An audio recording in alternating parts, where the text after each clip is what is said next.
बहुत बहुत साल पहले एक गांव में एक खूबसूरत औरत रहती थी। उसका नाम इक्की था। वो बहुत ही मेहनती औरत थी। वो समंदर से खारा पानी लेकर उससे नमक तैयार करती और गांव में बेचती थी। इक्की लोगों से ज़्यादा मिलती जुलती नहीं थी।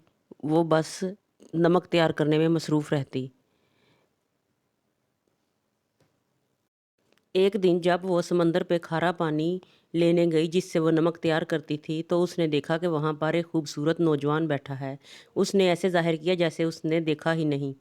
लेकिन वो अचानक नौजवान उसके पास आ गया और उसको अपना नाम जमाल बताया और उससे खाने के लिए कुछ मांगने लगा। उसने नौजवान को बहुत गौर से देखा। सर से पाँव तक वो गंदा हो रहा था। इतना खूबसूरत नौजवान होते हुए भी उसका ज़ाहिरी हुलिया अच्छा नहीं था।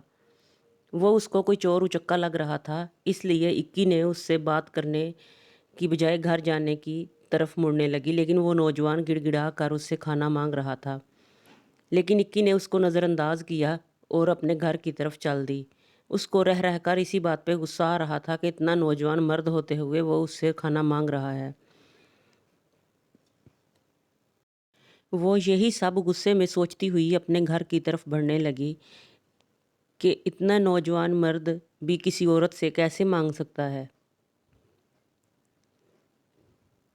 दूसरे दिन जब वो पानी लेने के लिए गई तो उसने देखा वो फिर उसी जगह बैठा हुआ था। उसने नज़रअंदाज करने की कोशिश की, लेकिन उसका ज़हन इस बात के लिए तैयार नहीं हुआ। इसीलिए उसने नौजवान को अपने पास बुलाया और उससे कहा कि वो उसको एक शर्त पर खाना दे सकती है। नौजवान बेताबी से पूछने लगा कि कौन सी शर्त? तो उसने बताया कि वो उसके लिए नमक तैयार करने के लिए रोज़ाना पानी समंदर से लाकर देगा। नौजवान इस बात पे राज़ी हो गया। वो बहुत खुश था कि उसको कोई काम मिला है जिसके बदले उसको खाना मिलेगा। इक्की उसको अपने साथ घर ले गई और उसको खाने के लिए दिया। नौजवान ने पेट भर कर खाना खाया और फिर काम को समझने लगा। वो नौजवान रोज़ाना सुबह से पानी लेने के लिए समंदर पर चला जाता और नमक के लिए पानी लाकर जमा कर देता, जिससे इक्की नमक तैयार करती। बहुत अरसे तक यही चलता रहा। वो पानी ला कर देता और उसके बदले में खाने के लिए कुछ लेता। इक्की भी खुश थी कि उसकी मदद करने वाला कोई था। जमाल बहुत मेहनत से सुबह से शाम तक पानी ढोता रहता ताकि ज़्यादा से ज़्यादा नमक तैयार हो सके। एक दिन इक्की जब बाज़ार से वापस आई तो उसने देखा कि कुछ बोरियां नमक की गायब हैं। वो बहुत परेशान और हैरान हो गई कि उसकी बोरियां किधर गईं। उसको सबसे पहला शक जमाल पर ही हुआ। उसके ख्याल में उसके घर में आने वाला आखिरी शख्स जमाल ही था, जो कि सुबह से पानी ढो रहा था, लेकिन आखिरी बार पानी लेने गया अभी तक वापस नहीं आया था। इक्की को उस पे बहुत ज़्यादा गुस्सा आ रहा था। वो गुस्से में बल खाती हुई कमरे में चक्कर लगा रही थी और जमाल का इंतज़ार कर रही थी। यही सब सोच सोचकर उसका गुस्सा और बेचैनी बढ़ रहे थे कि आखिर वो शख्स कैसे चोरी कर सकता है जिसकी मुश्किल में उसने मदद की थी। जमाल, जो कि इतना टाइम गुजरने के बावजूद भी वापस नहीं आया था, उसके गुस्से को और बढ़ा रहा था। आखिरकार बहुत सारे घंटे गुजरने के बाद जमाल घर वापस आया। आते ही इक्की उससे बहुत गुस्से से पूछने लगी कि मेरी बोरियां कहाँ हैं नमक की। जमाल कहने लगा, मैंने तुम्हारी नमक की बोरियां नहीं उठाईं। लेकिन इक्की मानने को तैयार नहीं थी। वो गुस्से में उस पे चोरी का इल्ज़ाम लगाती जा रही थी, जबकि जमाल मुसलसल इनकार कर रहा था कि वो चोर नहीं है, उसने चोरी नहीं की है। लेकिन इक्की उसकी बात नहीं सुन रही थी। उसने गांव के नौजवानों को बुलाकर उनको बताया। उन नौजवानों ने जमाल को बहुत मारा पीटा, उसको कोड़े मारे, उसको घसीटा और चोर चोर के नारे लगाते रहे। जमाल इस सारे अमल के दौरान भी कहता रहा कि वो चोर नहीं है, उसने चोरी नहीं की है। लेकिन कोई भी उसकी बात सुनने को तैयार नहीं था, क्योंकि इक्की ने सबको कहा था कि वो चोर है।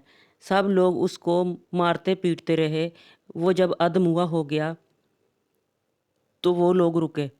दूसरी तरफ जमाल की माँ इंतहा की बीमार थीं, इसीलिए उस दिन जमाल को भी आने में देर हो गई थी।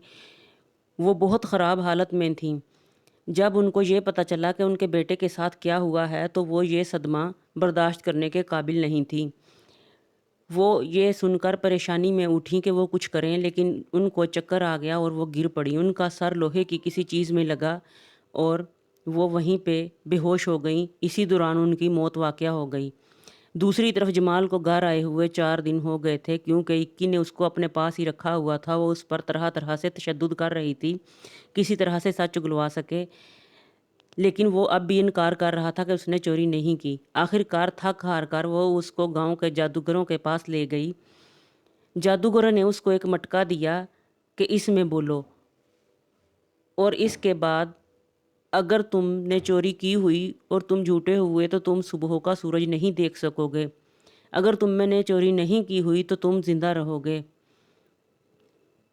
इक्की उसको वापस लेकर अपने घर आ गई, ताकि सारी रात उसकी निगरानी कर सके और देख सके कि वो सुबह को मरता है या नहीं। इक्की जमाल को घर लाकर बांध देती है ताकि वो कहीं भाग ना सके और वो सुबह को उसको देख सके, और ख़ुद सोने के लिए चली जाती है।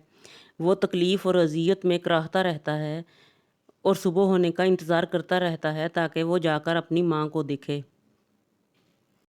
वो बहुत ज़्यादा तकलीफ़ में होता है, क्योंकि पिछले 4-5 दिनों में उस पर बहुत तशद्दुद किया गया था। इक्की जब सुबह को उठकर आती है तो देखती है कि वो ज़िंदा था, लेकिन बहुत ज़्यादा तकलीफ़ में था।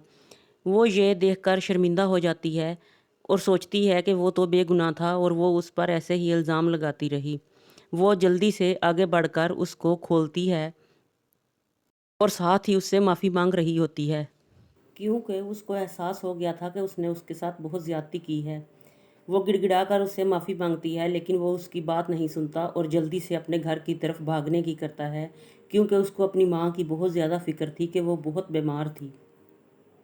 वो जब अपने घर पहुंचता है तो देखता है कि उसकी माँ फर्श पर पड़ी हुई थी और अब इस दुनिया में नहीं रही थी। वो धाड़े मार मार को रोने लगता है और अपनी माँ को पुकारने लगता है, काश माँ मैं तुम्हारे पास होता, काश मैं इस सारे मसले में ना फंसा होता। उसको इतना पछतावा हो रहा था और इक्की पे बहुत गुस्सा आ रहा था। वो कसम खाता है कि वो उसको कभी माफ़ नहीं करेगा। वो अपनी माँ के पास बैठ जाता है और ज़ारों कतार रोने लगता है। आखिरकार जमाल की वालदा की मौत की खबर पूरे गांव में फैल जाती है और इक्की तक भी पहुंचती है। वो बहुत परेशान होती है और पछतावों में घिर जाती है। वो सोचती है कि काश उसने उस पर इतना बड़ा इल्ज़ाम ना लगाया होता और उसकी बात का यकीन किया होता। वो उसकी माँ की मौत का ज़िम्मेदार खुद को समझती है और बहुत रोती है।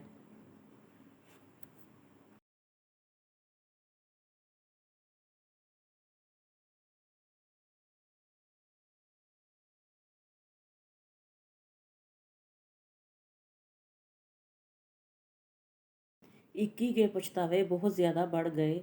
वो दिन रात पछताती रहती। उसने बहुत कोशिश की कि वो किसी तरह से जमाल तक पहुंच सके और माफ़ी मांग सके, लेकिन ये मुमकिन नहीं था। कोई भी उसके बारे में नहीं जानता था कि वो कहाँ चला गया। बस यही पता चला कि वो ये गांव छोड़कर किसी और मुल्क में चला गया है, इसलिए अब उस तक पहुंचना मुमकिन ना रहा। इसी तरह बहुत सारे साल गुजर गए।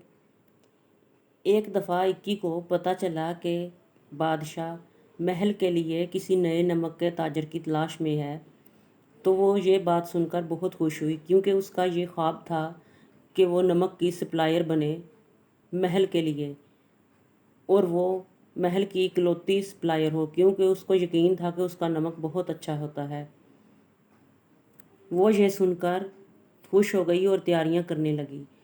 उसने बोरियां नमक की एक गदा गाड़ी पर लादी और महल की तरफ रवाना हो गई। वो बहुत खुश खुश जा रही थी, गाने गाते हुए और मुस्कुराते हुए, क्योंकि उसका बहुत बड़ा ख्वाब पूरा होने वाला था।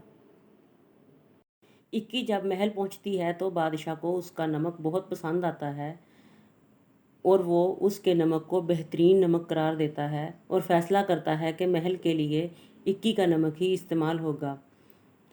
اور اپنے گارڈز کو حکم دیتا ہے کہ اکی کو لے کر چیف آف سٹاف کے پاس جائیں تاکہ وہ اکی کے ساتھ معاہدہ کر سکے۔ اکی اس بات کو سن کر بہت زیادہ خوش ہو جاتی ہے۔ وہ اتنی خوش ہوتی ہے کہ اس کی مسکراہٹ کسی طرح سے چھپی نہیں رہی ہوتی، مسلسل مسکرائی جا رہی تھی اور آنے والے دنوں کے سہانے خواب دیکھ رہی تھی جب وہ محل کی واحد سپلائر ہوگی۔ اتنی دیر میں چیف آف سٹاف آ جاتا ہے اور وہ حیران رہ جاتی ہے، ساتھ ہی وہ پریشان اور دکھی ہو جاتی ہے کیونکہ وہ جمال تھا۔ اس کو اپنی آنکھوں پر یقین نہیں آ رہا تھا کیونکہ گزرتے اتنے سارے سالوں میں اس نے اس کے بارے میں کچھ بھی نہیں سنا تھا کہ وہ کہاں گیا، اس کو زمین کھا گئی یا آسمان نگل گیا۔ وہ جمال کو دیکھتے ہی معافی کی بھیک مانگنے لگی لیکن جمال اس کو معاف کرنے کو تیار نہیں تھا۔ وہ اس سے کہنے لگا کہ میری نظروں کے سامنے سے چلی جاؤ۔ وہ خود ہی وہاں سے چلا گیا اور بادشاہ کے پاس پہنچ گیا اور جا کر بادشاہ سے سارا واقعہ سنایا کہ کس طرح اکی نے اس کے ساتھ ظلم کیا اور اس کی ماں کی ذمہ دار ہے۔ بادشاہ یہ سب سن کر بہت غصے میں آ گیا۔ وہ سمجھنے سے قاصر تھا کہ آخر ایک انسان دوسرے انسان کے ساتھ ایسا کیسے کر سکتا ہے۔ بادشاہ نے انتہائی غصے میں محافظوں کو حکم دیا کہ اکی کو اٹھا کر محل سے باہر پھینک دو اور اس سے کہو کہ دوبارہ محل کے قریب بھی نہ آئے، ورنہ اس کو زندان میں ڈال دیں گے، قید کر دیں گے۔ آخر محافظوں نے اس کو محل سے بہت دور چھوڑ دیا اور اس کو دوبارہ محل کی طرف نہ آنے کا کہا۔ اکی بہت تکلیف میں تھی، بہت کرب میں تھی کیونکہ اس کو معافی بھی نہیں مل سکی جمال سے، اور اب اس کا دیرینہ خواب جو تھا وہ اس کی آنکھوں سے دور جا چکا تھا۔ سب کچھ اس کے ہاتھ سے چلا گیا۔ جو خواب اس نے اتنے عرصے سے دیکھا تھا وہ ٹوٹ چکا تھا اور اس نے جو کچھ بھی ماضی میں کیا تھا وہ گاؤں میں پھر سے پھیل گیا اور لوگ اس کو بہت سنگ دل اور انتہا کی ظالم عورت سمجھ کر حقیر سمجھنے لگے، اس سے نفرت کرنے لگے۔ اکی کو اس سب پر بہت افسوس ہوا، بہت پچھتاوا ہوا۔ اس نے اس بات سے یہ سبق سیکھا کہ کسی پر بغیر ثبوت کے جلد بازی میں کوئی الزام نہیں لگانا چاہیے جس سے کسی انسان کی زندگی برباد ہو جائے۔ اس کہانی سے ہمیں یہ سبق ملتا ہے کہ جھوٹا الزام لگانے سے نہ صرف اس شخص کی زندگی اور عزت کو نقصان پہنچتا ہے بلکہ اپنی بھی ساکھ خراب ہوتی ہے۔ ہمیں چاہیے کہ کسی پر کوئی الزام نہ لگائیں جب تک کہ اس کے جرم کو ثابت کرنے کے لیے کوئی ثبوت نہ ہو، اور ہمیں دوسروں کو معاف کرنا سیکھنا چاہیے، اس سے زندگی بہت آسان ہو جائے گی۔